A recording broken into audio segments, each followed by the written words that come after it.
अस्सलामुअलैकुम। मैं फ़िरदौस नूज़ला। आज मैं अपने 12वीं के बच्चों को हिस्सा नस्र से एक मौजू पढ़ाने जा रही हूँ, जो कि है उमराव जान अदा। तो ये जो हमारा मौजू है, इसके मुसन्निफ़ है खुर्शीद इस्लाम। ये उनकी एक लिखी हुई मज़मून है जो हमारे निसाब में, यानी कि तनक़ीदी मज़मून है जो हमारे निसाब में शामिल है।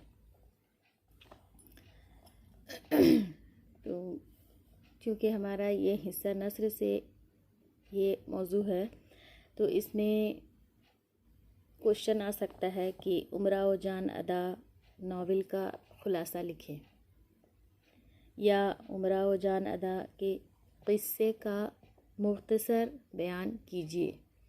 इस तरह से सवालात इम्तिहान में आ सकते हैं।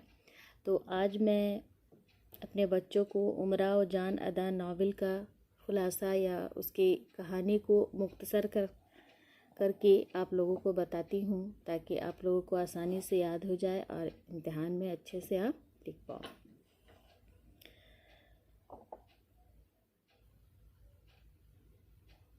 मुसन्निफ़ खुर्शीद इस्लाम ने बहुत ही चंद तनक़ीदी मज़ामीन लिखे हैं जो उनकी किताब तनक़ीदी में शामिल है, और इस किताब का सबसे अच्छा मज़मून है उमराव जान अदा। पहली बार किसी नक़ाद ने इस नावल का तज्ज़ियाती मुताला किया है,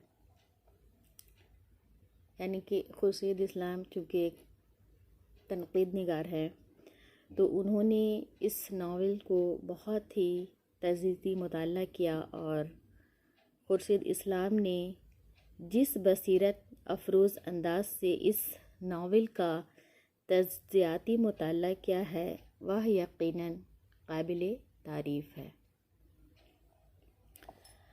तो आइए हम अब देखते हैं कि खुर्शीद इस्लाम हमारे इस नावल में हमें क्या किस तरह की कहानी का ज़िक्र है। सबसे पहले तो हम लोग उमराव जान अदा की कहानी या नावल जो है उसको जानने की कोशिश करेंगे।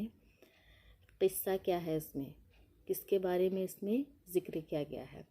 तो यहाँ आम अल्फाज में बोला जाए तो यहाँ उमराव जान अदा में एक तवाइफ़ की कहानी को बयान किया गया है।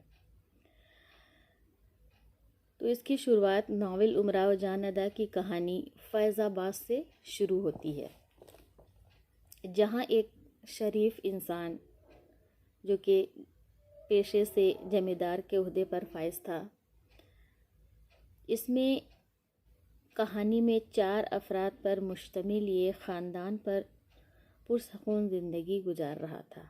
यानी 4 फ़र्द थे उसके घर में और बहुत अच्छे से अपनी ज़िंदगी गुजार रहे थे। एक गवाही के मामले में दिलावर ख़ान नाम के एक बदमाश से जमींदार साहब की दुश्मनी हो गई। यानी कि जो फैज़ाबाद के जमींदार थे, उनसे एक दिलावर ख़ान नाम का एक आदमी था बदमाश, उससे उनकी दुश्मनी हो जाती है।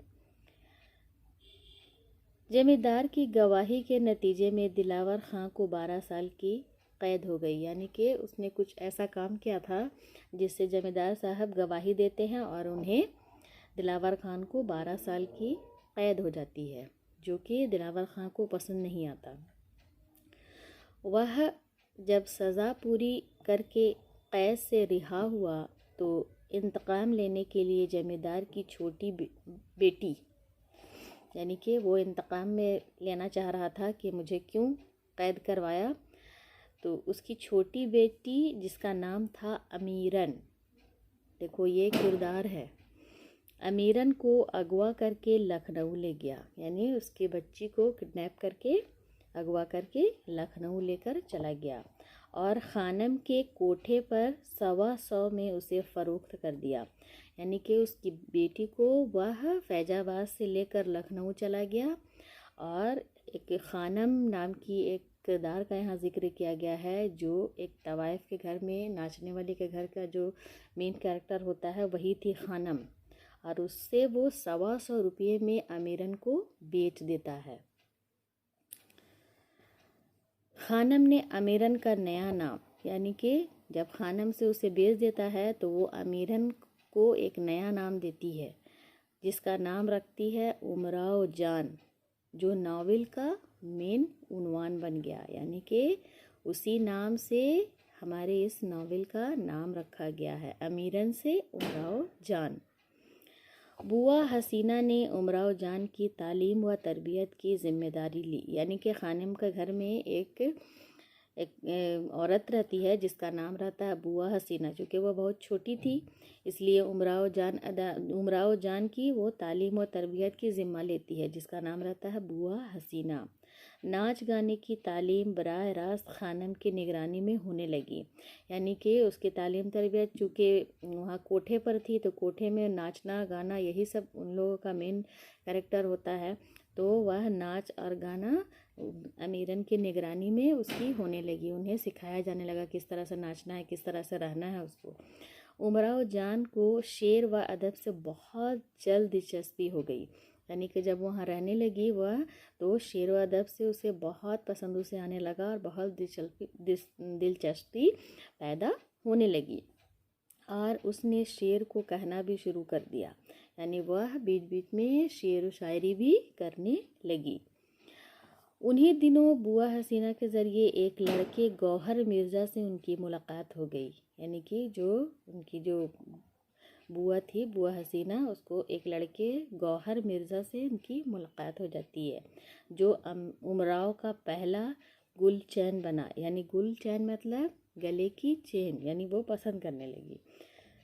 इस वाक़या के बाद खानम ने जनाब राशिद अली से 5000 में उमराव की मस्ती उतारने की रस्म अदा की।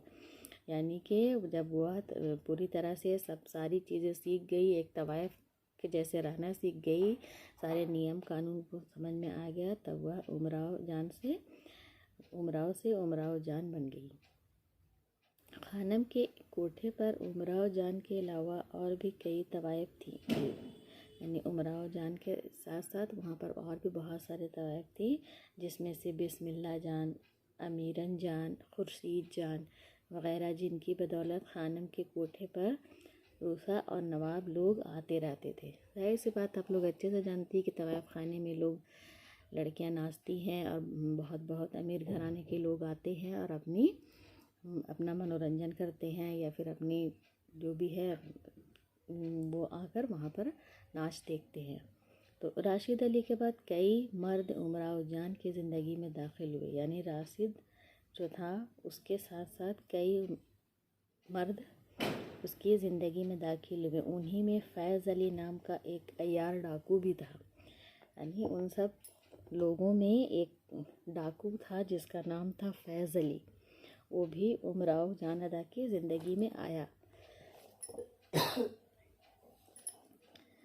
जिसने ज़ाहिरी खुलूस दिखाकर उमराव जान को लखनऊ लेकर रवाना हो गया। यानी वह उसकी बड़ी तरफदारी की और उसको लेकर वह वहाँ से रवाना हो गया, और राजा ध्यानचंद से उसका सौदा कर लिया। वो भी उसे बहला फुसला कर ले गया कि हम ऐसे करेंगे वैसे करेंगे, और उसके बाद राजा ध्यानचंद नाम का एक आदमी था, उससे उसका सौदा कर लिया। राजा ध्यानचंद ने किसी तरह रिहाई लेकर उमराव जान नाव चली गई। फिर कानपुर जाकर अपनी दुकान खोल ली, जहाँ उसकी सुरीली आवाज़ और पायलों की झनकार से कानपुर की गलियाँ गूंजने लगी। यानी कि वह इस काम में माहिर हो गई थी, इसीलिए उसने अपना काम शुरू कर दिया।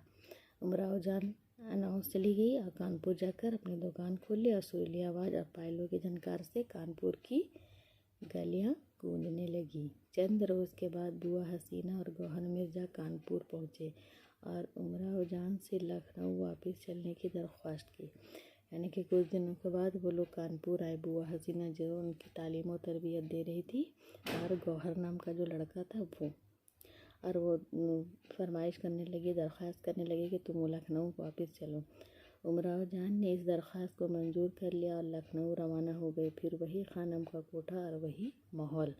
तो उन लोगों की दरख्वास्त वो मान लेती है और वह वहाँ से फिर लखनऊ दोबारा वापस चली जाती है और फिर वही माहौल और उसी तरह का काम करने लगती है।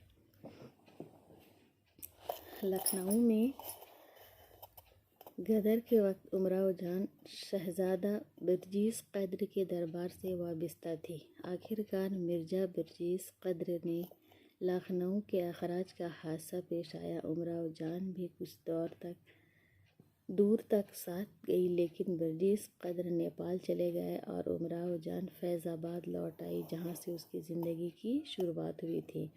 तो वह गदर के वक्त उमराव शहज़ादा बिरजीस के कद्र में थी, लेकिन वह फिर लौट कर जहाँ फैज़ाबाद, जहाँ उसका अपना शहर था, वह वहीं लौट आई जहाँ से उसकी ज़िंदगी की शुरुआत हुई थी।